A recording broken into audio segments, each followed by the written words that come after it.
Bir qadının hədə qorxusu sizcə nə qədər təhlükəli ola bilər? Tarixdə Herodot yazırdı. Massagetlərin hökmdarı, qadın hökmdarı 2-ci Kirə əsir düşən oğlunu geri qaytarmağı üçün məktub yazır. Ey Kir, mənim oğlumu mənə sağ-salamat qaytarmasan, and içirəm sənə, qanına susamışam. Əlbəttə ki, böyük Kir bundan heç də qorxuya düşmür. Oğluna etdiyi zülmkarlıqların sonunda oğlu özünü öldürür. Və sonda nə baş verir sizcə? Massagetlərlə 2-ci Kirin arasında böyük döyüş baş verir və nəticə etibarilə qazanan qadın hökmdar Tomris xanım olur.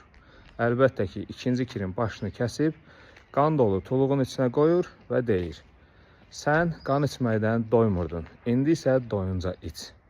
Bu hekayənin sonunda belə başa düşmək olur ki, bəzi qadınların hədə qorxusuna həqiqətən də diqqət eləmək lazımdır.